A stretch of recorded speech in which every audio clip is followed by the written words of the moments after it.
É cada vez maior o número de famílias homoafetivas no Brasil e, com elas, questões que precisam ser enfrentadas e debatidas na sociedade. O primeiro Congresso Internacional da Associação Brasileira de Famílias Homoafetivas é o assunto do Sala de Convidados de hoje.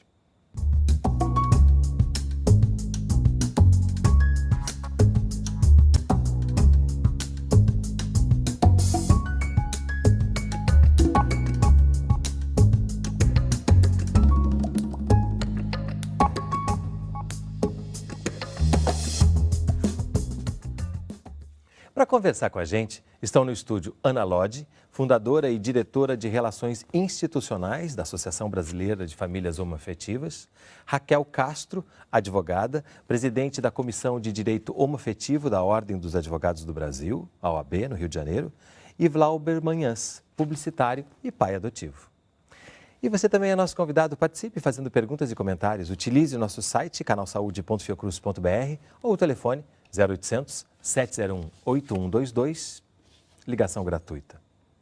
As diversidades e as perspectivas da comunidade de lésbicas, gays, bissexuais, transgêneros e intersexuais foram assuntos do primeiro Congresso Internacional de Famílias Homoafetivas. Que ideia você tem de família? O que se pensa quando falamos em família? O Brasil acaba de realizar o primeiro Congresso Internacional de Famílias Homoafetivas. O objetivo é desconstruir a ideia tradicional de arranjos familiares baseados apenas no sexo e entender que os laços podem ser criados pelo amor e pelo afeto. Ana Lodge, fundadora da Associação Brasileira de Famílias Homoafetivas, que organizou o evento, falou sobre a importância de tornar este tema visível. Ter uma visibilidade positiva do que são famílias homoafetivas, sair do estereótipo, desconstruir ideias prontas, né? E também para buscar direitos, já que nós estamos tendo aí um retrocesso. Se por um lado a gente vê avanços, por outro lado a gente vê um retrocesso querendo fazer uma doutrinação em cima das pessoas, colocando falas nas nossas bocas que nós não temos, dizendo que nós queremos coisas que nós não queremos, dizendo que nós não queremos mais direito que os outros quando nós só queremos os mesmos direitos que os outros. Nos últimos anos, muito se avançou em visibilidade para a comunidade LGBTI, mas de forma mais individual. A ideia do evento é dar mais visibilidade para as famílias homoafetivas, o que está em jogo nessas novas relações e arranjos de afeto. Os casais homossexuais tiveram acesso a uma gama de direitos, inclusive acesso e garantiu acesso ao casamento. O que ainda falta? O que levou à própria criação da BRAF, né? Falta um olhar para os filhos dessas famílias, né? Famílias que têm filhos, famílias homoafetivas que têm filhos, sabe? E famílias que têm filhos homoafetivos. A união estável de casais homossexuais foi reconhecida pelo Supremo Tribunal Federal em 2011. Na prática, as regras são as mesmas das relações estáveis entre homens e mulheres, mas não é equivalente a uma lei. O artigo 1723 do Código Civil estabelece a união estável entre homem e mulher como entidade familiar. O que o STF fez foi estender este reconhecimento aos casais homossexuais. Isso foi um grande marco. Agora, esse congresso eu acho que é de suma importância porque demonstra que ainda se tem muito a estrada ainda é longa, se tem muito a percorrer. Nós enfrentamos graves problemas e muitos problemas políticos em razão de bancadas religiosas, principalmente. O atual Congresso Nacional tem quase 200 deputados que defendem ideias conservadoras sobre família. Foi assim que o Estatuto da Família foi aprovado no ano passado, reconhecendo como unidade familiar apenas aquela formada por um homem e uma mulher. As possíveis consequências negativas da união homoafetiva para as crianças ou filhos são a justificativa, embora pesquisas científicas tenham comprovado o contrário. Na semana passada, viralizou nas redes sociais uma foto de 2 atores com seus filhos. Os comentários negativos acabaram gerando polêmica e causando uma manifestação espontânea de outras famílias homoafetivas. Para o cônsul do Canadá no Brasil, que participou da abertura do Congresso, a reação no Brasil deve vir pelo exemplo, principalmente em representantes políticos. Eu acho que o que é mais importante é a liderança. Então, nós temos, por exemplo, um novo primeiro-ministro que tem só 43 anos. Ele foi 2 semanas atrás o primeiro-ministro atual do Canadá para desfilar numa parada gay em Toronto. Incrível para o povo canadense ver isso. Ele também falou no mesmo tempo que os direitos LGBT são direitos humanos fundamentais, não somente no Canadá, mas no mundo inteiro. Bom, queria começar justamente pegando uma fala que diz que agora é hora de olhar para os filhos, né? Entender famílias, né? Vamos começar a entender o que a gente precisa fazer para que esses filhos, não só filhos de pais homoafetivos, mas também filhos homoafetivos, muitas vezes que têm famílias que não entendem ou não sabem como lidar com isso, que agora a gente precisa falar abertamente sobre isso para descobrir, para tirar véus e descobrir caminhos de amor, de paz. Esse é o principal caminho agora?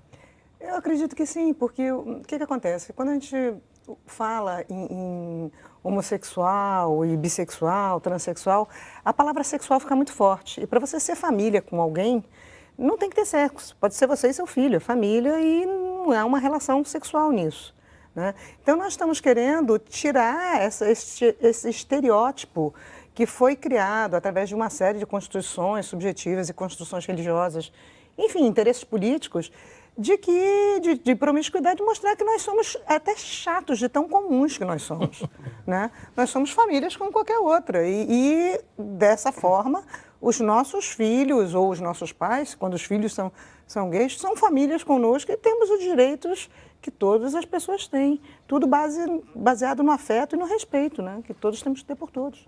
Mas, ao mesmo tempo, a gente viu que o Estatuto da Família, quando a gente pensa em direito, em lei, ele ainda traz essa ideia conservadora de que família tem que seguir um determinado modelo. É um projeto que foi feito após a decisão do Supremo Tribunal Federal para tentar fazer valer aquilo que estava escrito no Código Civil, o artigo 1723, que mostrou na matéria, que o Supremo estendeu a interpretação da união estável para os casais homoafetivos. Então, a bancada religiosa do Congresso entrou com esse Estatuto da Família, dizendo, não, a família é aquela apenas composta por homem, mulher e seus filhos e pelo casamento, né? Então, é um projeto de lei que já nasce inconstitucional. A gente já tem uma interpretação do Supremo, né? Então, assim que esse projeto ganhar vida, porque ele hoje não está aprovado, mas assim que ele ganhar vida, o que a gente acredita até que aconteça, ele já nasce inconstitucional e com certeza vai ser movida alguma ação perante o Supremo Tribunal Federal para reconhecer a inconstitucionalidade dele. É uma perda de tempo, na minha opinião. Ele só passou, na realidade, na comissão, né, Raquel? Na comissão, mas como é uma comissão temática, ele não precisa passar no plenário da Câmara dos Deputados, ele vai direto para a votação no Senado. Mas há recursos de deputados, Érica Cocai, João Willis, fizeram recurso para que haja uma votação em plenário, porque a maioria dos deputados que nós temos hoje, eles não têm mais as famílias originais deles. Nem eles Jesus não são... tinha. Eles não são mais casados com as primeiras mulheres, eles já têm novas famílias, então eles também estão excluídos pelo Estatuto da Família. Porque a família, pelo Estatuto, é aquela constituída pelo casamento entre homem, mulher e seus filhos. Então, se você contrai um novo casamento, você deixa de ter aquela família? Como é que funciona isso? Então, a gente acredita que, e votando em plenário, não passe. Mas há uma chance muito grande, principalmente em razão do número de deputados conservadores, né? E a gente vê a beleza a beleza que é a diversidade de famílias, né? As possibilidades inúmeras que tem. E dentro dessa diversidade, a adoção é uma coisa que sempre, por um lado, encantou, né? Pelo gesto de troca, porque ambos ganham, né? Não é ninguém está fazendo bem a ninguém, mas ao mesmo tempo também sempre traz um preconceito junto. Você acredita que a gente já equilibra essas coisas ainda? Eu acho que a questão da adoção, puxando o que a Ana falou, assim, eu acho que o mais importante disso há de fato eu não sei se um preconceito, a gente mesmo nunca viveu uma cena de preconceito, mas o que a gente percebe é que, assim, você vira um personagem dentro de um processo que é comum para você. Então, quando você fala, o meu filho, aí você fala, eu sou casado com outro cara, isso vira, você já vira um personagem dentro de uma história que não é para virar um personagem. Assim. Eu não estou contando aquilo que eu quero virar um foco de atenção diferenciado dentro do seu grupo de trabalho, dentro do seu grupo de amigos. Assim. Simplesmente eu estou falando sobre a minha família, como você fala sobre a sua, e enfim, cada um fala sobre a sua. E aí eu acho que o preconceito das pessoas aparece nessa diferenciação. E é nítido, porque quando você fala, são 3 segundos de silêncio. Quando você fala adoção e sou casado com outro cara, são 3 segundos de silêncio, que aí fica aquela coisa, o que você fala em 3 segundos, né? Você continua explicando ou deixa a pessoa digerir? Eu deixo a pessoa digerir, cada um vai digerir da maneira como quer. Então, assim, eu acho que o preconceito está aí, eu acho que essa dificuldade está aí, nesses 3 minutinhos de silêncio. Que não é uma agressão, a gente nunca foi agredido, mas você vira personagem da sua rua, você vira personagem do seu prédio. Ponto de referência. E aí, assim, sabe?